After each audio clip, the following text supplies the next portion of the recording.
आज जो स्टोरी मैं आप सभी के साथ शेयर करने जा रही हूँ, मुझे नहीं पता कि मैं इस स्टोरी को सही तरह से आप लोगों के सामने रख पाऊँगी या नहीं और आप लोगों की क्या प्रतिक्रिया आती है, ये भी कहना मुश्किल है। लेकिन फिर भी मैं कोशिश करूँगी कि सही तरीके से मैं इस परवीन जी की स्टोरी को आप सभी के साथ शेयर करूँ। परवीन जी ये एक 40 वर्षीय व्यक्ति हैं, विवाहित हैं, उनके 2 बच्चे भी हैं। वो बताते हैं कि बचपन से ही जब से मुझे अपनी याददाश्त है 7-8 6 साल की उम्र से जब से मेरी याददाश्त है, मैं महसूस करता हूँ कि मैं बहुत ज़्यादा सेंसिटिव हूँ और आसानी से मुझे यूज़ किया जा सकता है। वो बताते हैं कि बचपन से ही घर में भी कुछ इस तरह का माहौल था कि जो उनके भाई-बहन थे, वो उनके छोटे भाई-बहन थे, लेकिन वो बातों-बातों में परवीन जी को भैया प्लीज़ टॉफ़ी दे दो ना, भैया प्लीज़ पैसे दे दो ना। तो भैया अपनी जेब खर्च भी अपने छोटे बहन-भाई को दे रहे हैं और अपनी टॉफ़ी भी बचा के अपनी छोटी बहन के लिए रख रहे हैं। ये बहुत अच्छी बात है। ये बहुत अच्छी बात है, लेकिन ये उनके जीवन में कुछ ज़्यादा था। यहाँ पे हम एक बात कहना चाहेंगे कि दूध पीना बहुत अच्छी चीज़ है, लेकिन आप अगर अति दूध पी लेंगे तो वो भी आपको बीमार कर देगा। पानी पीना बहुत अच्छी चीज़ है, लेकिन आप ज़रूरत से ज़्यादा पानी पी लेंगे तो वो भी आपको बीमार कर देगा। तो परवीन जी की स्टोरी भी कुछ ऐसी ही है। वो बताते हैं कि फिर जब मैं स्कूल में गया तो स्कूल में भी आसानी से जैसे उनके दोस्त प्लीज़ यार मेरा होमवर्क कर देना, तो वो उनका होमवर्क कर दिया करते थे। उनका अपना होमवर्क चाहे छूट जाता था, वो उनका होमवर्क कर रहे होते थे। तो बच्चे एक तरह से उन्हें यूज़ कर लेते थे कि अच्छा ठीक है, हम परवीन से बोल देंगे, वो अपनी कॉपी दिखा देगा, हमने क्या करनी है मेहनत होमवर्क करने में। परवीन से बोलेंगे ना, परवीन आधा घंटा पहले आ जाइए स्कूल में, वो आधा घंटा पहले आके बैठ जाते थे सिर्फ़ इसलिए कि जो मेहनत से 2 घंटे लगा के उन्होंने घर में होमवर्क किया है, जो दूसरे बच्चे आएँ वो आसानी से उसे कॉपी कर लें। और फिर जब टीचर से डाँट खाने की बारी आती थी, तो परवीन जी उन्हीं सब बच्चों में शामिल होते थे क्योंकि सबका होमवर्क सेम होता था। मेहनत सिर्फ परवीन जी ने करी, लेकिन सबने चीटिंग करी, सबका होमवर्क बिल्कुल सेम है। तो सबको अगर डाँट पड़ रही है कि क्या तुम लोगों ने एक दूसरे को कॉपी किया है, तो उसमें डाँट में परवीन जी भी शामिल हैं। वो ये नहीं कह पा रहे कि नहीं ये होमवर्क मैंने किया था, बाकी सबने कॉपी किया है। खैर, तो इस तरह के बहुत सारे उन्होंने किस्से मेरे साथ शेयर करे कि ये और ऐसे-ऐसे होता था। हमेशा जब वो कॉलेज में गए तब भी उनकी गर्लफ्रेंड्स के द्वारा उन्हें यूज़ कर लिया जाता था। वो बिज़नेस में उतरे तो भी उनके जो जूनियर होते थे, जो उनके पास काम करने वाले उनके सर्वेंट थे, वो भी उनके भोलेपन का फ़ायदा उठा लेते थे। अब यहाँ पर अगर आप इस पूरे केस पर ध्यान देंगे तो आप पाएँगे कि परवीन जी तो अच्छे इंसान हैं, किसी की मदद ही कर रहे हैं। बच्चों को अगर होमवर्क तो दिखा रहे हैं अपना तो मदद ही तो कर रहे हैं। उनके सर्वेंट की बात अगर इमोशनल हो जाते हैं, सुन लेते हैं, उनकी झूठी बात को भी सच मान के उनकी मदद ही तो करते हैं वो। तो हर जगह अ, अच्छे ही इंसान है परवीन जी, लेकिन वो यूज़ हो रहे हैं। अच्छा इंसान होना बहुत अच्छी बात है, लेकिन कोई चीज़ ज़रूरत से ज़्यादा हो जाए और आप उसके द्वारा यूज़ कर लिए जाएँ, ये गलत है। अब हम परवीन जी के पीएलआर पर आते हैं।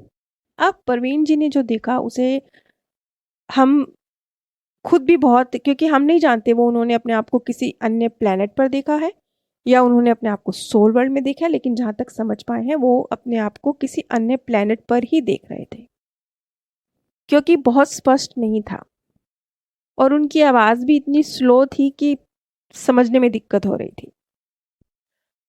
तो जो परवीन जी ने देखा, उन्होंने देखा कि वो एक ऐसे स्थान पर है जहाँ लाइफ पृथ्वी की तुलना में बहुत सिंपल है, बहुत ही सिंपल है।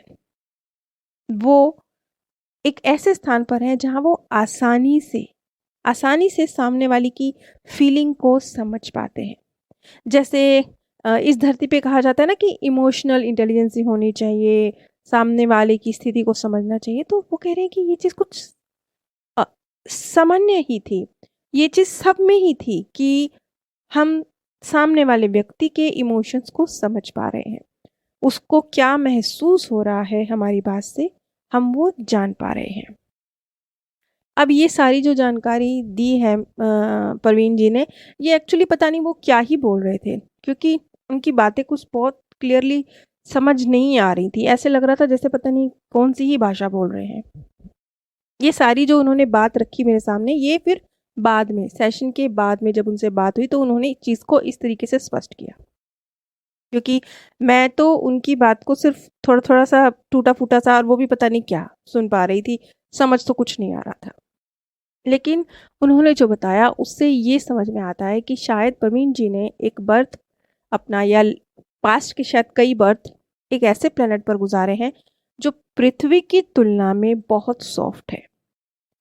पृथ्वी जैसा है लेकिन बहुत सॉफ्ट है, जहाँ पर आप सामने वाले के इमोशंस को, सामने वाले की फीलिंग्स को कुछ हद तक समझ पाते हैं। और इसी वजह से एक जो कड़वाहट होती है, हम लोग जो, वो कंट्रोलिंग नेचर होता है ना हमारा, कि हम सामने वाले से अपनी बात मनवा लें, क्योंकि हम झांक तो सकते नहीं है ना किसी के मन में। कुछ हद तक वो शायद ऐसे प्लेनेट पर थे जहां वो सामने वाले के मन को समझ पा रहे हैं। शायद यही रीजन रहा होगा कि बहुत स्पष्ट उनकी बातचीत नहीं थी। खैर, तो वो एक इस तरह के स्थान पर अपने कई बर्थ निकाल चुके होंगे, कई बर्थ जी चुके होंगे, जहां उन्होंने एक बहुत आसान जिंदगी जी है, सामने वाले के इमोशंस का सम्मान किया है, और ये सब कुछ एफर्टलेस तरीके से हुआ है। ये सब कुछ जैसे सीखा सिखाया था, किसी ने मेहनत नहीं करी है, अपने ऊपर जोर डाल के नहीं सीखा है इस चीज़ को, कि हमें सामने वाले के मन के भावों को समझ के उसकी रिस्पेक्ट करनी है। ये चीज़ ऑटोमेटिकली इनबिल्ट है। और एक जो संदेश था जो परवीन जी तक पहुंचा, वो ये कि दूसरों पर नहीं, खुद पर काम करो। ये एक स्पष्ट संदेश था परवीन जी के लिए। अब ये जो एक स्पष्ट संदेश है, हम इसको समझते हैं कि ये क्या था, क्योंकि ये बहुत महत्वपूर्ण है। मैंने कहा ना कि ये जो वीडियो है ये थोड़ा अलग ही कहानी से, हम अलग ही तरीके से चीज़ों को समझेंगे। जैसे कि उनके मार्गदर्शक से उन्हें संदेश मिला कि दूसरों पर नहीं, खुद पर काम करो। अब एक आम सामान्य व्यक्ति सोचेगा कि हाँ, वो तो बड़े प्यारे इंसान हैं, वो तो नेक इंसान है, वो तो बड़े अच्छे इंसान है, लोग उनके साथ चीट कर रहे हैं, तो उनको खुद पे क्यों काम करना है? गलत तो उनके साथ हो रहा है। यहाँ पर हमें ये चीज़ समझनी होगी कि एक नहीं, अनेकों अनेक लोग थे जो परवीन जी का यूज़ कर रहे हैं। जीवन के पड़ाव पर लोग बदलते रहे हैं, परिस्थितियाँ बदलती रही हैं, लेकिन वो जो पैटर्न है उन्हें यूज़ करने का लोगों के द्वारा, वो रिपीट होता रहा है। जब एक ही पैटर्न बार-बार अलग-अलग लोगों के द्वारा रिपीट हो रहा है, तो ये समझने की ज़रूरत है कि वो जो पैटर्न रिपीट हो रहा है, वो उन लोगों की वजह से नहीं, खुद आपकी वजह से रिपीट हो रहा है। अभी तक परवीन जी का नज़रिया था कि सामने वाले लोग, मेरे दोस्त गलत थे जो मेरे साथ कर रहे थे, या मेरी गर्लफ्रेंड गलत थी जो मेरे साथ करती, या मेरे जो मेरे साथ काम करते हैं वो गलत हैं जो मुझे यूज़ करते हैं। नहीं, आप बाहर के इतने सारे लोगों पर वैसे भी कंट्रोल नहीं कर सकते। आप सिर्फ अपने आप की जिम्मेवारी ले सकते हैं। खुद को समझाने की जिम्मेवारी, किसी और 500 लोगों की जिम्मेवारी आप वैसे भी नहीं ले सकते हैं। क्योंकि असली दिक्कत तो यहीं से आती है ना। हम लोगों को तो यही लगता है ना कि सामने वाले को समझा दें, सामने वाले को समझा दें। हम लोगों को यही तो लगता है, यहीं से तो हर दिक्कत की शुरुआत होती है। परवीन जी को भी यही तो लगा कि सामने वाले गलत थे। उन्होंने इस बात पर ध्यान नहीं दिया कि ये सामने वाले एक ही तरह से मेरे साथ गलत क्यों थे, क्योंकि वो यूज होने के लिए तैयार थे। ह्यूमन नेचर है सामने वाले पर अपना कंट्रोल जमाना, अपनी मर्जी से चीज़ों को करना, और एक किंग जैसी फीलिंग लेना कि मैं पावरफुल हूँ। और वो इंसान अलग अलग तरीकों से लेता है, चाहे वो जैसे भी जिसके पास पावर होती है। और एक सामने वाले को बेवकूफ़ बनाकर उसका यूज़ कर लेना, ये इसलिए होता है क्योंकि यहाँ पर भी आप एक आसान टारगेट हैं। जैसे कि परवीन जी थे एक आसान टारगेट। उनके जो दो मित्र थे, जो उनकी गर्लफ्रेंड थी, उन्होंने दूसरों के साथ तो ऐसा नहीं करा। ये सिर्फ परवीन जी के साथ ही हुआ ना, इसलिए क्योंकि परवीन जी यूज़ होने के लिए तैयार थे। इसलिए नेक होना बहुत अच्छी बात है, लेकिन अगर आप इतने नेक हैं कि आपका इस्तेमाल हो जाता है, तो आपको ही ठहर कर अपने अंदर झाँकने की ज़रूरत है।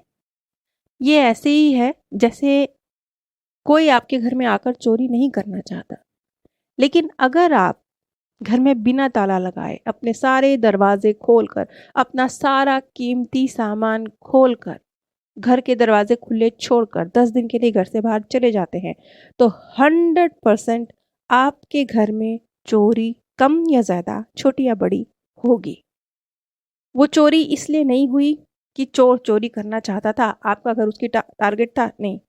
वो चोरी इसलिए हुई क्योंकि आपने अपने घर के दरवाजे, अपने कीमती सामान खुले में रखे हुए थे।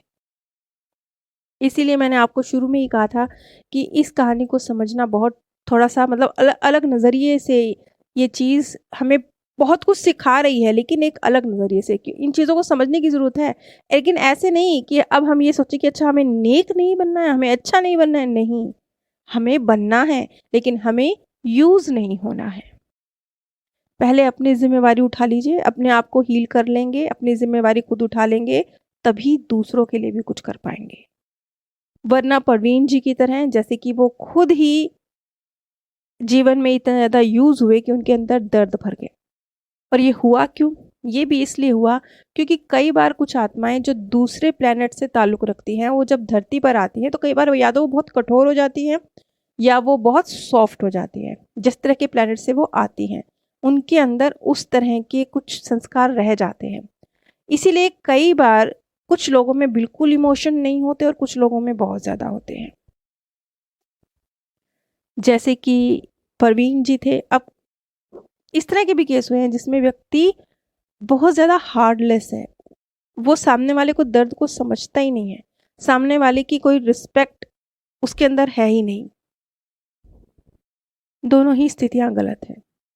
यहाँ पर इस तरह की जो सोल्स होती हैं, जो दूसरे प्लैनेट से आती हैं, उनको ये दिक्कत आती ही है कि वो क्योंकि पृथ्वी वैसे तो हर प्लैनेट के लिए जो पृथ्वी है ना, वो बड़ा प्यारा एक स्थान है।